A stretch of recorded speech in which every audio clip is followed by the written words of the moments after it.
kembali lagi bersama saya Johan di Jurnal Trading ID. Jadi pada kesempatan video kali ini kita akan membahas kembali untuk update dari pergerakan si Euro USD sama GBP USD ya. Tapi di sini kita akan bahas dulu mengenai Euro USD terlebih dahulu gitu.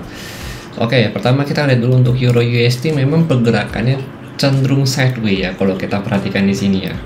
Gak banyak pergerakan yang cukup signifikan untuk si Euro USD ini. Karena kalau kita perhatikan di sini pun ya dari tanggal dari tanggal 28 Juli ya sampai kurang lebih tanggal 12 Agustus ya, jadi dia itu benar-benar pergerakannya itu sideways di sini gitu. Jadi sempat dia break dari supportnya dia yang di sini ya, dia break nih dari 944 ya.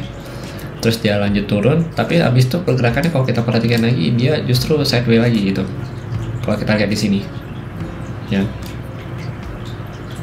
Jadi memang belum ada pergerakan yang cukup signifikan kalau untuk Euro USD sendiri. Cuma yang perlu kita note di sini adalah si Euro ini sudah berada di level support ya, atau mendekati support struktur harga dia, yaitu di 877, 899 ya, sampai terendahnya itu di 835 dan 850 gitu. Jadi kenapa ini saya sebut udah mendekati dengan area support daily-nya, karena kalau kita switch ya ke bagian daily atau time frame daily, nah ini kalau kita perhatikan itu sudah mendekatin ya dari struktur harganya dia. Jadi support struktur harganya itu ada di sini. Kalau kita mau tahu, nah di sini ini support dari struktur harganya dia gitu, di 835 850. Jadi kalau dia break dari level ini, maka si Euro USD ini kita katakan sebagai downtrend ya. Dengan target harga di mana? Next supportnya itu dari 774 sampai 790 gitu. Ini adalah next supportnya dia. Kemudian kalau kita perhatikan lagi untuk si Euro ini ya, berarti selama dia belum break dari 835 850, kita masih ada ancang-ancang atau prefer untuk ambil buy gitu. Itu kalau dari saya pribadi. Nah nantinya kalau untuk ambil area buy yang kemungkinan besar di 877 atau 835, tapi kita butuh konfirmasi lagi nih gitu. Kalau untuk hari ini, di siang hari ini ya di 11.22 ya, memang untuk saat ini pun belum ada konfirmasi gitu. Terus kita perhatikan lagi ini area ini nih 835 ini ya, ini bisa jadi area support yang cukup kuat karena posisinya itu dia itu support struktur harga, bukan support biasa. Jadi bisa dikatakan ini adalah key support ya dari si Euro USD ini sendiri gitu. Oke. Nah ini kalau mau bagusnya sih di sini untuk nge-buy atau ini bisa dikatakan cukup low risk di sini gitu. Nanti break dari sini 835 ya. Misalkan belum ada konfirmasi dia break, berarti kita jangan masuk dulu. Nah, tunggu dia, begitu dia break pun ya nanti kita tunggu dia retest baru kita masuk sell ya, dengan target di sini 774 790 gitu. Itu kalau untuk target panjang. Tapi kalau kita ngomongin target pendeknya itu kurang lebih.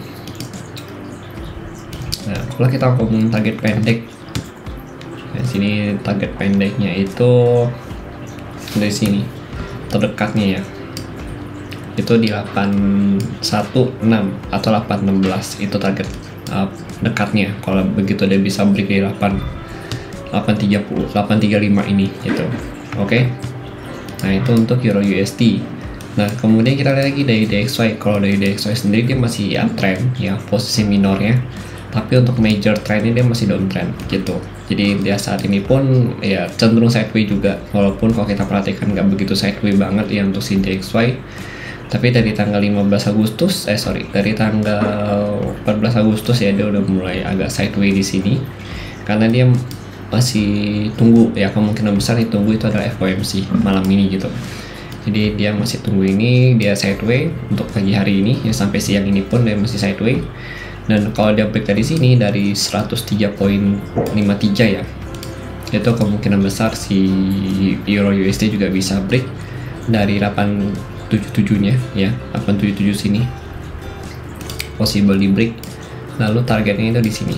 Nah, di sini baru kita cari nih area sell, area buy kita di 835 850 gitu. Tapi kalau misalkan si DXY belum bisa break dari 103 yang tadi ya, dari resisten dia di 103.53, maka Euro USD pun belum akan break dari 877. Kemungkinan besar dia malah akan pullback. Lalu nanti kita ambil buy ya, begitu udah confirm kita ambil buy di sini. Stop lossnya mungkin di bawah sini juga ya. Targetnya di mana? Kalau target tertinggi di sini di 944 960 gitu. Nah, baru dari sini kita cari nih nanti area sell itu di mana gitu. Oke, itu untuk Euro USD. Kemudian kita masuk lagi ya ke GBP USD. Tapi sebelum kita masuk ke GBP USD, di sini saya mau bilang dulu. Mau ngomong dulu mengenai CSM ya. Jadi kalau kita trading di falas itu mungkin much better, kita juga harus lihat dari currency strength meternya di sini. Nah, nanti linknya ini akan saya cantumkan di kolom komentar untuk CSM ini. Nah, ini kalau kita perhatikan CSM untuk hari ini di sesi Asia, NZT masih jadi primadona ya, NZT ini ya, karena dia paling tinggi sendiri gitu. Lalu kemudian USD itu ada di kurang lebih powernya segini ya. Jadi bar power ini yang warna hijau ini menunjukkan powernya dia gitu. Paling lemah untuk sesi Asia ini ada di AUD ya, sama CHF gitu. Nah, kedua pair ini melemah nih gitu.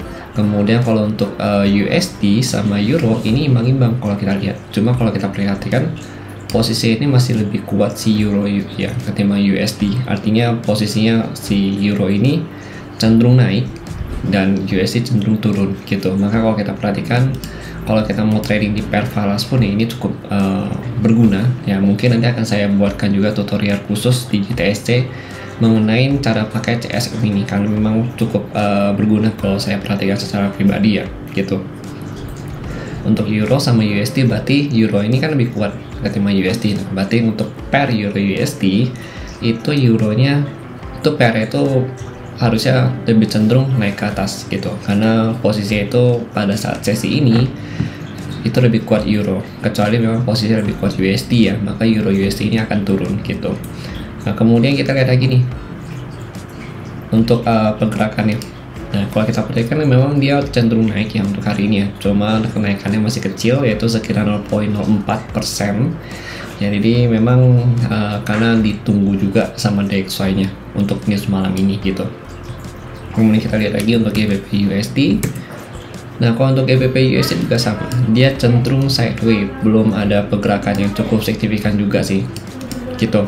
Itu ada di 227 sebagai area resistennya dia kalau kita lihat di sini.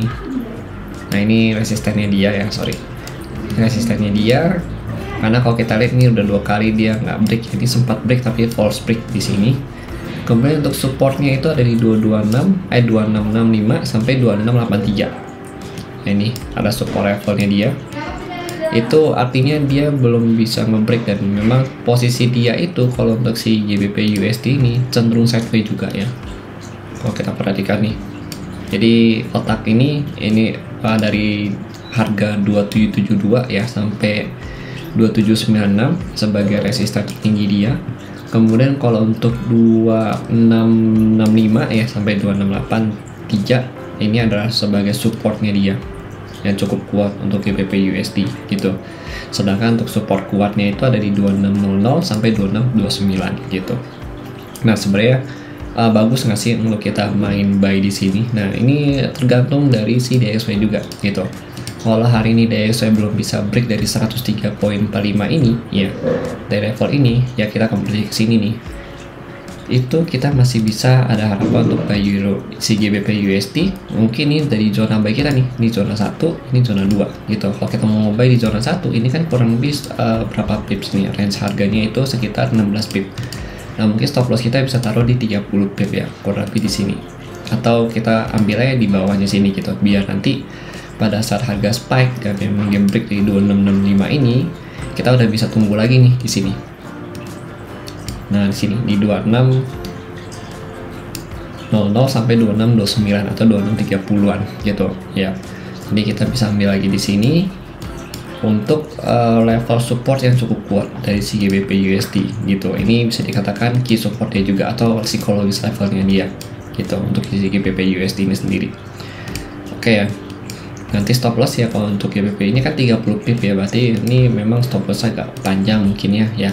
Itu kita bisa masuk di sini untuk stop loss ya di 2584 atau di bawahnya, itu silahkan kalian sesuaikan lah gitu ya. Nah nanti kita masuknya kalau misalkan ada konfirmasi. Ini kan belum confirm ya, karena memang posisinya itu masih sideways juga, jadi masih butuh konfirmasi. Mungkin nanti di sesi London ya jam 2 siang atau di jam malam ya, jam US nanti gitu, baru kita confirm masuk. Oke, itu ya untuk GBP USD. Jadi selama dia belum break dari 2665 sampai 2600 ini, untuk saat ini saya masih prefer untuk nge-buy si GBP USD. Jadi untuk Euro USD sama GBP USD saya masih prefer untuk ambil buy dulu gitu. Kecuali memang dia udah break dari key supportnya dia, baru kita cari area untuk sell kembali gitu. Oke? Jadi mungkin sekian dari saya untuk GBP USD sama Euro USD ya. Dan kalau kita perhatikan, untuk GBP sama USD kita coba lihat di sini. Nah, USD sama GBP. Nah, ini kan posisinya imbang-imbang gitu. Kekuatannya, powernya dia. Berarti harusnya pair itu adalah sideways gitu. Karena kalau kita perhatikan si GBP USD ini juga nggak jauh dari angka pembukaannya dia gitu.